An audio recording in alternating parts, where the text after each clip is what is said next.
उप मुख्यमंत्री ने बजट पेश किया है और बहुत अच्छे ढंग से संक्षेप में वहां भाषण दिया विधानसभा में, और उसके बाद बजट के महत्वपूर्ण विषयों पर उन्होंने चर्चा भी कर दी है। तो इन सब चीजों के बारे में आपको मालूम है कि हम लोगों ने बजट में हर क्षेत्र के बारे में ख्याल रखा। एक तो मौलिक चीज आप समझिए कि जो योजनाएं पहले से चल रही हैं और खास करके जो 7 निश्चय पिछली बार हमने शुरू किया था, उसमें जो चीजें जैसे कुछ जगहों पर सड़कों का निर्माण या हर घर नल का जल, उसका कुछ जगह पर काम जो रुका हुआ बचा है, उन सब चीजों के बारे में सारा प्रबंध कर दिया गया है। और ये इस बार का बजट में इस बात का उल्लेख किया गया है कि ये पूरी कोशिश होगी कि 1 साल के अंदर जितनी भी चीजें पहले से चल रही हैं उस काम को पूरा कर दिया जाएगा। और इसके अलावा जो जल जीवन हरियाली अभियान के अंतर्गत जो काम हो रहा है उसको आगे निरंतर रूप से बढ़ाया जाएगा। और इसके अलावा हमारे उप मुख्यमंत्री जी ने इस बात को पूरे तौर पर चर्चा कर दी है कि जो नया जो आत्मनिर्भर बिहार के लिए 7 निश्चय 2 की परिकल्पना की गई है, उसके बारे में जो कुछ भी कैबिनेट ने पास किया, और जब कैबिनेट ने पास किया तो विभिन्न विभागों ने इसके लिए जो जरूरी योजनाएं हैं उस पर काम किया और बनाया है। और इस साल के बजट में प्रावधान किया गया है, इस पर सारा काम हम लोगों का शुरू हो जाएगा नए वित्तीय वर्ष में 21-22 में। और पूरे तौर पर उन सब चीजों के लिए जो कुछ भी है, तो पहले किसकी आगे किसकी, और आप जानते हैं एग्रीकल्चर के लिए जो ध्यान दिया जाता है उसके बारे में, सड़कों के बारे में। और सबसे बड़ी बात है कि आप देख लीजिए कि हेल्थ और एजुकेशन दोनों पर और ज्यादा पैसा खर्च करने के बारे में निर्णय लिया गया है।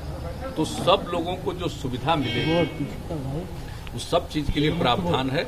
ऐसी परिस्थिति में भी, जबकि आप जानते हैं कि इस बार जो पिछले 11-12 महीने से जो कोरोना का दौर चला है तो उसका तो एक प्रभाव पड़ा ही है, लेकिन इन सब चीजों के बावजूद हम लोगों का मन है कि हम लोग निश्चित रूप से आगे बढ़ाएंगे। और कोरोना के दौर में भी जो लोगों को राहत पहुंचाने के लिए केंद्र का सहयोग तो मिला ही है, लेकिन राज्य सरकार ने भी जितने बड़े पैमाने पर राशि का व्यय किया है, 10,000 करोड़ रुपया से ज्यादा इस काम में काम किया।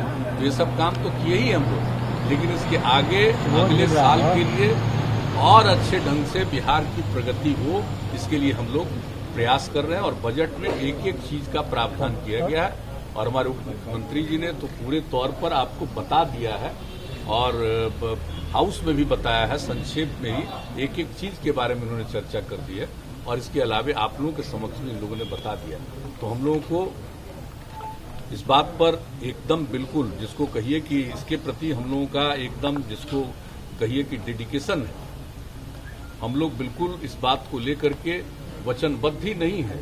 हम उस पर अनुपालन करना चाहते हैं, उसको क्रियान्वित करना चाहते हैं। उसके लिए बजट में बहुत सारे प्रावधान किए गए हैं। ऐसी परिस्थिति में, जबकि आप जान रहे हैं कि आर्थिक स्थिति पर पूरे दुनिया में, पूरे देश में सब पर असर पड़ा है, तो हम लोग उसके अलावे भी सब काम को आगे बढ़ाना चाहते हैं और करना चाहते हैं। सबका सहयोग मिलेगा, सब लोग मिल करके बिहार को आगे बढ़ाने में अपना सृजन की बात भी कही गई है आने वाले 5 सालों में 20 लाख रोजगार सृजन की बात वो भी कहा।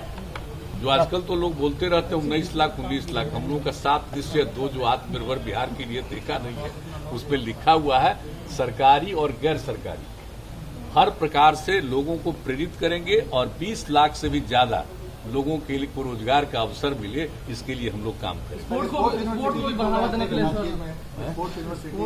देखिए वो तो बात नहीं समझते हैं, तो तीनों न बनेगा साहब। आपको मेडिकल यूनिवर्सिटी बनेगा, और जो हमारे जितने इंस्टीट्यूशंस हैं आपको इंजीनियरिंग की, तो इंजीनियरिंग यूनिवर्सिटी भी बनेगा। और उसके अलावा खेल के लिए भी एक विश्वविद्यालय बनाने की बात है।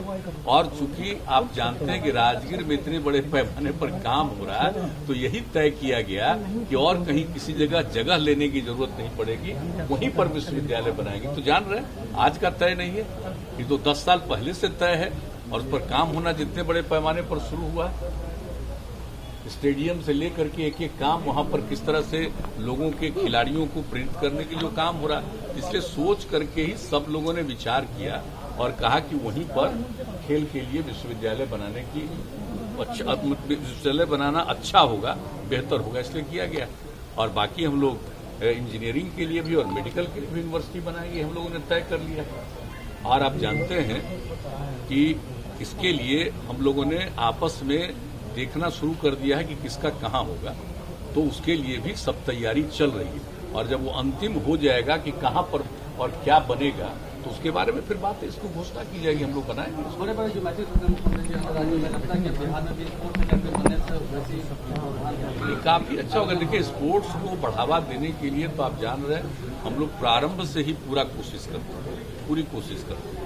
उसके आगे लोगों को भी बढ़ावा देने के लिए हम लोग चाहते ही हैं कि नई पीढ़ी के लोगों को स्पोर्ट्स के प्रति, खेलकूद के प्रति भी आकर्षण होना चाहिए। सबको पढ़ना चाहिए, लेकिन सिर्फ पढ़ना ही काम नहीं है, उसके अलावा खेल कूद के प्रति भी आकर्षण पैदा होता है, तो उसका स्वभाव ही नहीं बेहतर बनेगा, बल्कि उसका भविष्य भी और बेहतर बनेगा।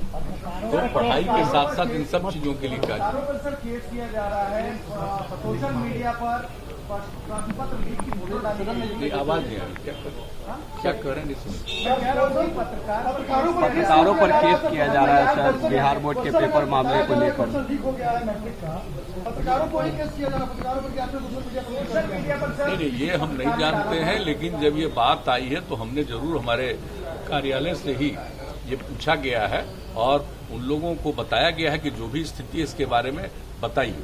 लेकिन अभी आप जानते हैं कि हम 2 बजे के थोड़ा पहले यहाँ पर लौट करके आए हैं, तब हमको जानकारी मिली कि यह बात जो उन लोगों ने कहा सही नहीं है, कि पूरे तौर पर देख करके, जांच करके आप ही लोग मीडिया के समक्ष इन सब चीज़ों को बता दीजिए। और जो पहले एक बात आई थी, तो उसके बारे में जो बात आई थी, तत्काल उस पर जांच करना, कार्रवाई करना, और कहा गया है कि हर दृष्टिकोण से एक एक चीज पर सजग रहिए, और ताकि इस तरह से कोई नहीं कर सके। तो ये सब बातों के बारे में कहा गया है, लेकिन इसके डिटेल के बारे में आपको वही लोग बता देंगे।